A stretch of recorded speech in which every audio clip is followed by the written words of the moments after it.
Hey everybody, thanks for joining us for another live video on YouTube, Facebook, and Eastwood.com. I'm Randy here in the Eastwood Garage, and today we've got brakes, all kinds of brake tools, supplies, and specialty coatings, and it's all going to be done on Ryan's 79 Ford pickup truck. So Ryan, what do we got going today? Well, we're going to do a few things here. I found had a plan all along the way, then I kind of found a few things while we were working, so I'm going to start over here on the left.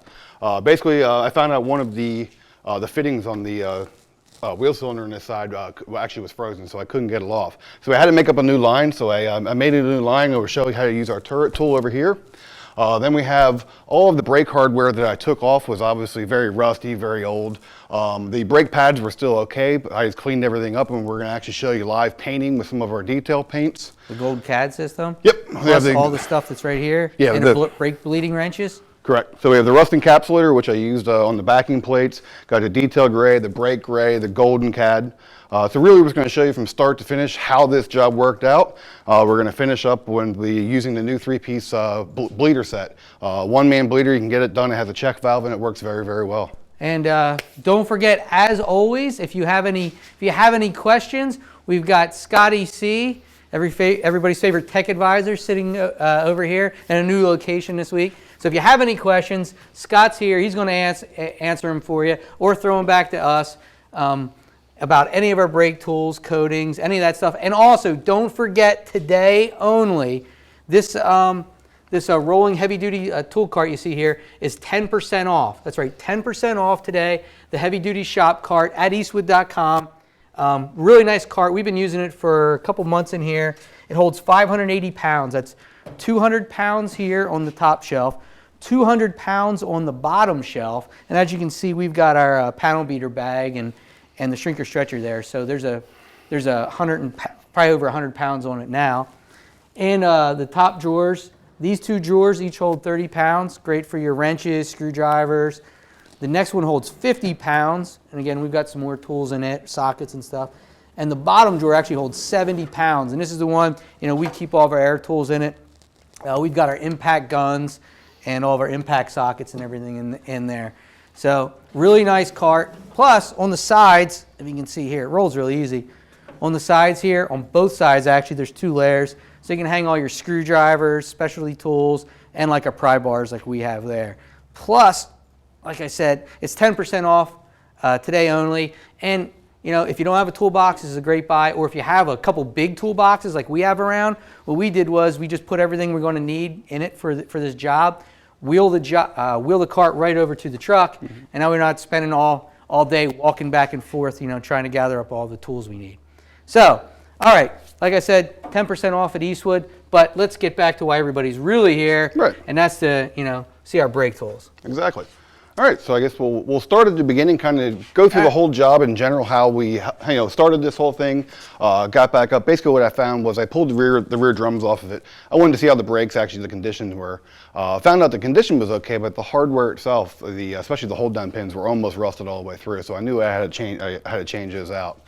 Truck sits a lot, so I wanted to make sure it's not going to rust again. So the idea I came up with, hey, let's use some of our paints that we have. Let's use some of our detail paints like our golden CAD and our brake gray or detail gray, and take everything apart, clean everything up, blast everything down, and then paint it up and get it back on the road. Gold CAD system. Correct. Yeah. Yeah, that's a popular product, and we don't get to spray it a whole lot. Most people don't think about it too. They think about it just for only brake boosters and things like that. You can use it on rear brakes themselves, a lot of the brake hardware, master cylinders, any kind of braking components. You can actually use this stuff on, so it works out very well. So I started with our aluminum jack. I know we have some footage of us putting this up. This is our 2-ton aluminum floor jack. This is available now. We also have the 3-ton and 6-ton jack stands. They'll actually be coming in pretty soon here in about another month or so. So we'll have those available as well for you. Yeah, so you get to see them before they're even in. Yeah. The jack stands are what's holding the truck up right now. We did some of the work last week just to get it started. Correct. So, yep. Yeah, so after we got it up, then then what was next here? Next really was we had some more footage of we started using our new brake cleaner we have in. We have two different versions of this brake cleaner that we brought in. One is the regular chlorinated, one is a non-chlorinated version. Works great for getting rid of all the brake dust and dirt and everything that's on the drums before you get started. You don't want to breathe that stuff in, so you want to make sure that you're wetting everything down and you're catching everything in a nice bin, like a catch bin on the floor. So we used our brake cleaner and cleaned everything down. Then we moved on to actual tear down, which was just taking the brake shoes off, getting the rest of the dirt that was still kind of stuck behind. We used a brake cleaner to get that stuff off of there. So a wire brush did the backing plate. That was the next step. Use a wire brush, got rid of all the surface dirt and everything else on the backing plates. Threw some Rust Encapsulator on. Yep. Right? Before that, we cleaned everything down with Pre to get rid of the rest of any oil residue, any remaining dirt, things like that. If you'd want to, you could even go as far as using like a tack rag, something like that, to make sure you get the rest of any kind of imperfections, things like that. So we actually pulled everything down. We sprayed it with the Rust Encapsulator and got everything ready to go on the truck itself. So as you see the video rolling there right now. I mean, Rust Encapsulator is really popular. A lot of people are using them on sheet metal, on their frames, but it can also be used on components like this. Pretty much anywhere there's rust and you don't want it to spread, or you want to. Exactly. But make sure you always pre-paint prep is the first step. Yeah, make sure you get all the old brake fluid or any kind of other grease and oils. And it looks great. Yep. One thing I did want to mention over here, we have the bucket top parts washer. If you have leaky wheel cylinders, or say the wheel seals themselves, which I didn't have, this would be a great option. You could even use too. Put this right on top of a bucket. Put your favorite like cleaning agent. Solution? Yep, we actually recommend oil leaders. Put that right in the bottom. The pump itself will actually pick up and flow the fluid for you. Then you have the brush included. You can get all that the heavy dust, dirt and oil, in case you're doing seals, or if you actually had leaking wheel cylinders. I didn't, but I got new ones anyways because the price of them was. So you don't have to spend money on a big parts washer that takes up room in the garage. If you don't have the room, you can just buy something like that you keep under the shelf, and when you want to use it, you get your bucket out. If you can get the vehicle up high enough, you can actually put it right underneath and catch all the dirt and everything as well. So. Oh, that's cool. So then after it was down, we got Rust Encapsulator on it. We moved on to some of the components, right? Right. So what we wanted to do next was to actually take the components themselves and get them in the blast cabinet.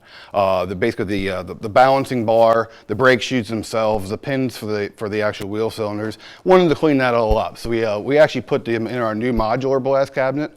You can see here I'm cleaning down the equalizer bar itself.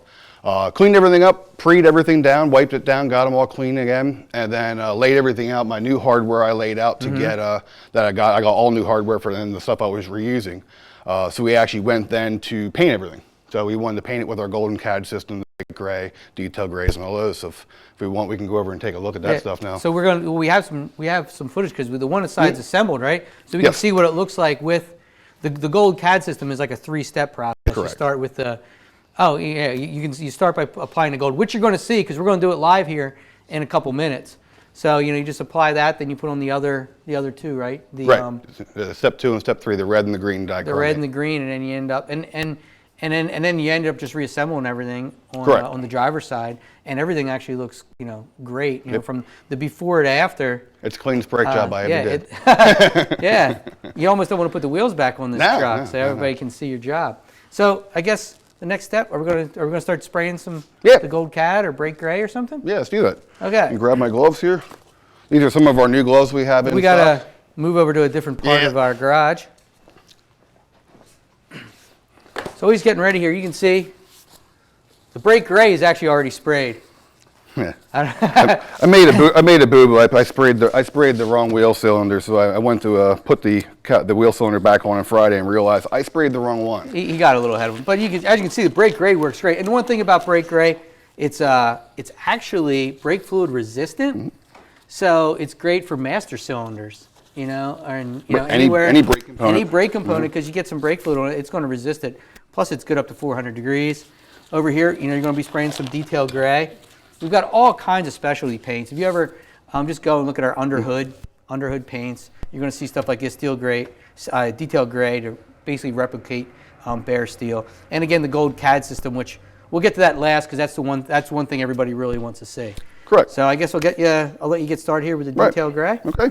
I kind of get out of your way. So again, these are the detail gray and the brake gray. Both the detail gray and the golden cad, they're good up to about 300 degrees. So we can use those, you know, on a rear brake system like this, on a set of caliper brackets, on a booster, things like that that aren't going to get too hot. You can use those on. This stuff is good to 300 degrees. The brake gray itself is good to 400 degrees. So here we have all the hold down pins, the hold down springs, the adjuster, everything. I wanted to get this kind of in a bare steel replication, kind of just to change the color a little bit. The biggest reason I wanted to do all this was really just so it doesn't rust again. Keeping the corrosion from getting back in there. Obviously with this thing going to be sitting more than it's driven, because it gets a whole 7 miles to a gallon. It sits a lot, so when that moisture is sitting in there, I want it to be able to, you know, the hardware itself to be good for a long time, since, you know, spending the money and the time to do all this. So if we want, we can be ready to spray this here real quick, kind of show everybody what the parts looked like beforehand. And yes, try to be a little safety first here. A lot of times you want to use a respirator, but I'm just going to use a little dust mask here just to make sure we don't get You got your gloves on. We got all the safety equipment. We're bringing more in from, correct. You know, from dust masks to actual respirators, gloves, safety glasses, all sorts of stuff on its way. Yep. So we'll give us a little spray fast. See what happens. They're kind of odd shaped parts. You got to hit them from a couple different kind of angles here. Sure, many of you guys have used a lot of these paints out in the garage. They work very well. These are have great flexibility and adhesion. So the corrosion help, resistance will also help. Like I said, that's one of the main reasons I actually wanted to do a lot of this.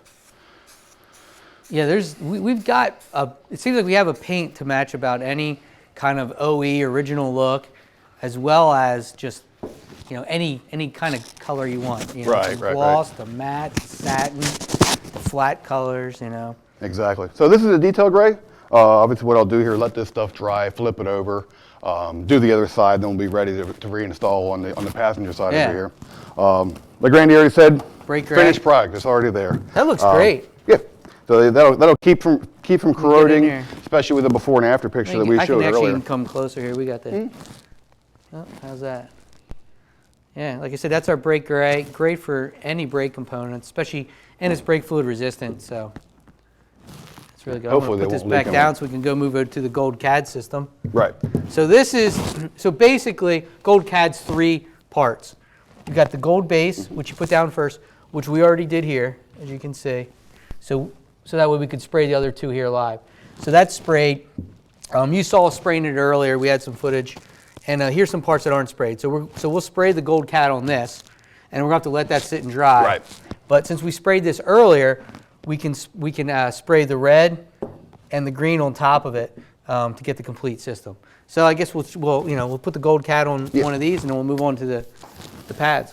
Right. So we have each of the cans. They're even labeled. I mean, step 1 Gold CAD, step 2 is the red, and step 3 is the green zinc. So what I'll do here is I'll kind of throw the first step down here. This is the bare metal we have here after blasting. You can see how it came out. It's nice and clean. I've already used pre on it, so I wiped everything down. Everything's all ready to go. So give us a little shake here. We'll show you how the gold lays out. Scott, do we have any questions at all while I'm shaking, I guess? No, we're good right No? now. Okay. Remember, if you have any questions, just post them as a comment, and Scott will answer them, or we'll hand them off here to Ryan and let him take care of you. All right. And don't forget, 10% off our shop cart today. So if you go to eastwood.com, it's today only. So if you're watching this a week from now recorded, because you're in the Gold CAD, it's too late. That's why you got to subscribe to us, follow us on YouTube. So when these videos come live, you get these sales as well. You know, as well as all these great tutorials. Right. You also get the sales when you watch our live videos. So that's as easy as step 1. Is that easy? Yep. Just spray it out real fast. Now leave that dry for a good hour, 2 hours, depending on how humid it is in your shop. So then we move on to step 2. These were, like we said, these were already done earlier. That way we can. Yeah, these are nice and dry, so I can go ahead and do the real light. It's a real light mist coat is what you put on here. You just mist it on, right? Yep. It's not a solid. Very fast, very quick. Before you while you're spraying, and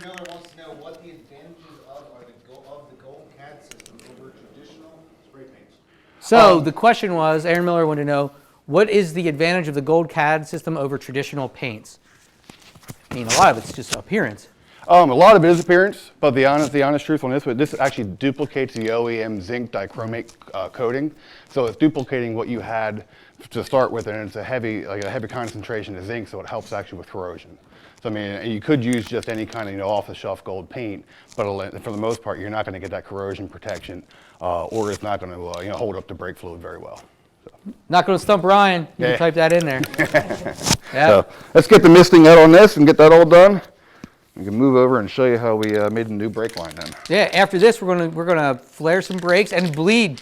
We're gonna show you how to use our brake bleeding wrench set. I gotta get my R's and L's in the right place.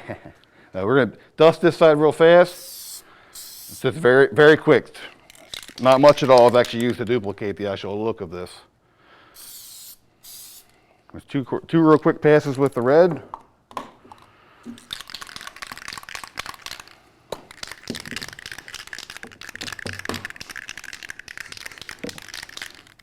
And then we'll hit it with the green real quick.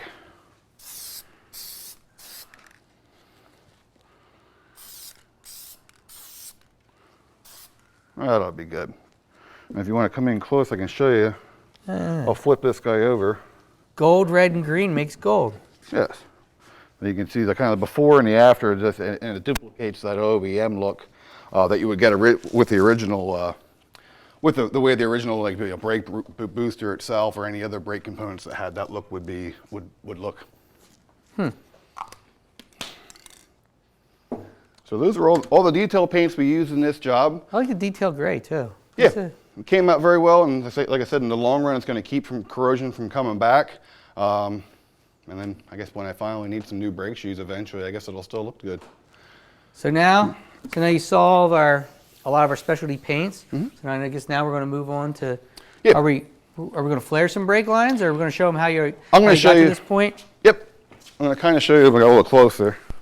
I'm going to show you. This was a surprise in the job. We actually found out my axle tube coming from the passenger or the driver's side on that side all the way over.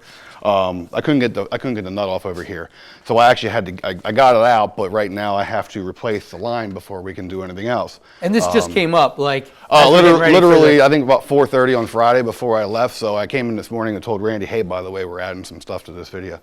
So I wanted to show our brake turret tool we have here. Good for 3/16, quarter, I believe 3/8 and 5/16 as well for fuel lines, brake lines. It pretty much will handle anything you have.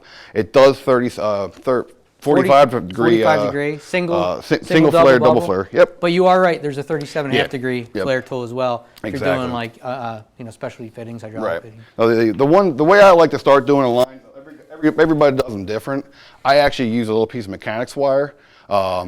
This is actually stainless steel wire, so depending on what you have available. So I made kind of like a little mock-up with this first, and then I can actually bring this to the bench. Some guys, I mean, you take the line off and you bring it over and you're mocking it up. Really what you're doing is you're letting your brake fluid run on the floor the whole time. Takes longer to bleed your brakes, and you can get more air in your system that way. So what I did this morning was basically I mocked this line up. And I did not forget to put my fitting on before I did the one side. So that's the biggest thing you always want to do is make sure you put your fitting on first. Like me and Cody did last time we did brakes. Yes. So this is all mocked up. This is going to go right up over the axle. I have this mocked up to the point where it would come to the rear wheel. I got to get the wheel cylinder back in there so I can know where to cut this off properly and get the last bend in it. But I have a piece of steel here, steel brake line. I can show you how to do a fitting real quick. So basically this is just a small piece of 3/16. What if you had to straighten out the tubing first? Good point, because I did use that this morning and I forgot all about it on the other side of that table. So we do have our handheld brake straighteners, brake line straightener. Basically, anybody that's bought bulk brake tubing before has bought a big long 25-foot roll of tubing. This is a piece of stainless steel we had sitting around, so I decided to use that. This is our handheld tubing straightener. It's really easy to use. I mean, basically you feed the front end of your line in and just start really pushing it through. goes in, you know, in a coil, and it just starts coming out. And that's stainless tubing too. Yeah, this is stainless. I mean, you can imagine. I mean, this is as hard as stainless is. It goes through with ease. If you're using regular, you know, mild steel, it actually goes through a lot even easier than this goes through. So you straighten what you need. You cut the end. You cut it off, and you're ready to go. And we got all the tools, as you can see over there. We've got the cutters. We've got deburring tool, which is very important. Yes. When you're going to flare brakes, you don't want that burr when you're flaring, because it's going to end up making a bad fitting. So right. So always make sure you deburr correct everything. And now that tool actually you can deburr the inside and the outside. Yeah. So this side here was already done, so I'll show you this side here. This is the actual deburring tool. It has the OD and the ID deburring. When you're actually using this this tool or any actual flare tool, you want to make sure that this edge here is very clean, the outside, the inside. That way you're going to get the best flare possible. So usually what I do is I'll start with the inside and really just put the tool in the end and just give it a few turns, and it cleans out the inside diameter, and you can pop the other side on. And you got the outside diameter. So you have a nice beveled edge on each side, ready for the tool to use. So move over and... Yep. Next step here, this is basically 3 different operations. You always start with operation 0. You got your dies here for 3/16. Hey, Joe, see if Joe can see Joe this. can get set up in here so we can really show everybody. This is something we do demonstrate this tool a lot, because it is one of the most popular tools that we offer, and one reason is because it just does a great job. Yeah, so we've been at trade shows. You know, when you're at SEMA out in Vegas, we have somebody there pulling that handle all day. Yeah. Here's the 3/16 tube. Basically, you just put it in between the 2 die halves. Put everything together, and you throw the bail over, push the lock in. I always just take it down very, very loosely. Because what you want to do is you want to put it against the operation 0. What you're doing here is you're going to be pushing this tube back and setting the actual height of the flare. So I'll do the operation 0 quick. So that's just 0 is just a flat one. It's just making it flat against the die blocks. Make sure everything's there, hold everything tight, and just kind of give that handle a quick turn. Now we know everything, this height here is set up perfect to where it needs to be for operation 1 and operation 2. So what I'm going to do now is I'm going to go to our operation 1 on 3/16. We'll roll this around. What you want to make sure you do is use some kind of a grease or a dye lubricant as well. I've already kind of put some on the end of here, so I'm not going to put any more. But even in an oil, just something to lubricate these, so when you're making the flare, it has lubrication in there. So operation 1, everything's all ready to go. Pretty much just bring the handle over, give it a quick pull till it stops. Operation 1's done. Then we find the 3/16 operation 2 somewhere. Where did it go? There it is. You shouldn't have to. Yeah, I think you passed it. Yeah, I did. I think you may have passed it at that point. I didn't forget the flare nut, but I couldn't find the operation 2. Same deal. After operation 1, you have operation 2. You pull it till it stops again. And then pretty much both operations are over. You're now basically done with the flare. Open it up. Sometimes they stick to the dies. Just kind of give them a little smack, and we have a perfectly done flare. No, you know, we didn't break off the tip of some of the flares that we have in some of the the more economy sets that are out there. They have a little cone piece you put in there. I was always famous for breaking off the tip, especially of the one guys I used to borrow. He didn't like that too much. So that was basically what we did here to get the flare going. And then to make all of the bends in this line that we made, I used our 180-degree tool and our forming pliers. So just like 2 different tools, make 90s, make 45s. You can do very small changes in your angle with the forming pliers, and you can make it like big all the way up to 180 degrees with the bending pliers. That tool, it's pretty easy. It does a few different sizes, plus it's easy to use because it indexes so you can see how far you go. Correct. I mean, you start at 0, go to 90, 45, or wherever you have to go. So, all right, well that means the next thing. Yeah, next what we wanted to review was brake bleeding wrench set. This is the one-man brake bleeding wrench set. So I can go home. Yeah, you're done for the day. All right. I'll see you tomorrow. I'll hang out. All right. I don't have anything else I want to do. All right. So basically, what this is, it comes with the tubing assembly and the check valve. So what you want to do is you hook one end to whatever you're bleeding. Sorry. And the other end you put into a drain pan or a small catch bottle, whatever you may have. Pull one of these out. Just take a look. That's actually the one we're going to need. Oh, anyways. look at me. Yeah. So this is the 10 millimeter wrench. This is the one I'm going to need to bleed this system. What we'll do is basically this actually has a rubber on the inside of it. I don't know if you can see. It has a rubber seal and everything on the inside. Closer. Here. There you go.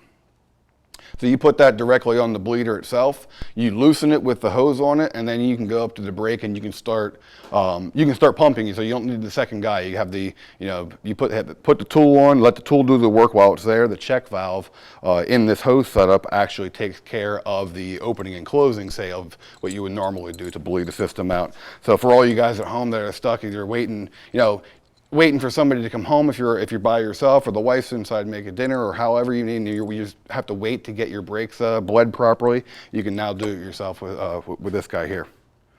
Cool. If you're ready, Joe, we'll walk around. Give it a shot. Now yeah. we gotta walk around though.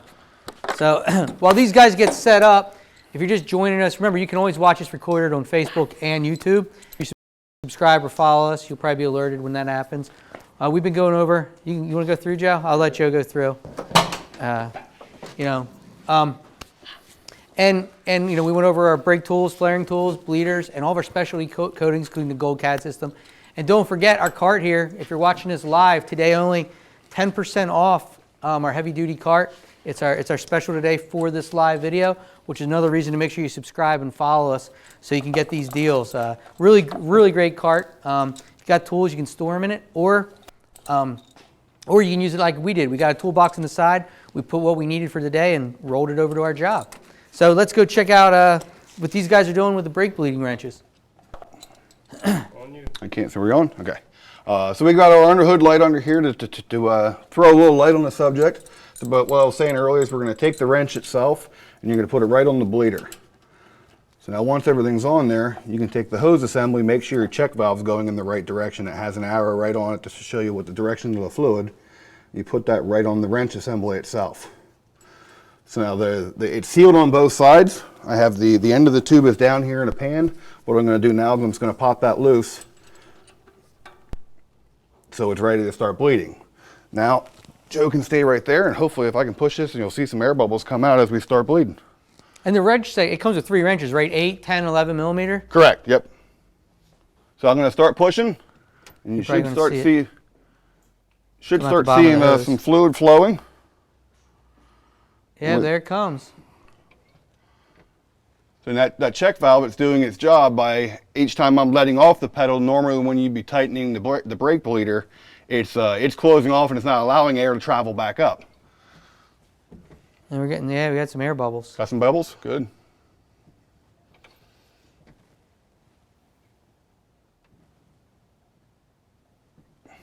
So is that easy to use, huh? Yeah, just simple pushing. Make sure you just go halfway down the pedal, like that way you're not clearing out, tearing the seals out of the inside of your master cylinder. I'm thinking we might have enough there. And it's simply take the wrench itself and tighten it back up. So that's all done. We could actually cycle that a few more times and check, but we'll make sure there's no more air in that before we take it for a test drive later. So. Well, that's pretty easy. Yeah. So is that it then? Yeah, that was pretty much everything we've used. From beginning to end, from the floor jacks to the jack stands, all the brake tools used to make the new line I had to make up. Yeah, brake flaring's making lines. Sprayed everything down. We did our golden CAD. Got 10% off of our cart, so don't forget that. Do we have any more questions, Scott? No questions, but I think you forgot your little, unless I missed it while I was answering questions. Oh. Did you show your little tip of how to replicate a brake lines off or on the vehicle? With the wire? Yeah. Yeah. Yeah. Yeah. Scott wasn't. We didn't mic him up today, and he wasn't paying attention. So. he missed an important tip. Scott, here, right here's the wire, the form. Yep. There it is. And also, So, do you know what Wednesday is by chance? Someone asked if they knew what the do we know what Wednesday is? It's the 4th day of the week. Yes, the 4th day. Fourth. Which day is it? The tip of which video it is. Which video? Wednesday is TIG welding basics. I believe Wednesday is actually TIG welding aluminum basics. I think it's a little specific. Yes. So, speaking of that, don't forget to tune in every Monday, Tuesday, and Wednesday at 3 o'clock Eastern Time Tomorrow we're going over the MP200i welder. That's the multi-purpose 200 inverter welder that we just came out with a little while ago. So we're going to go over some of the features of that and show you that thing in action, how to weld with it. And Wednesday is going to be TIG welding basics. And we're probably coming to you also in the morning a few times this week.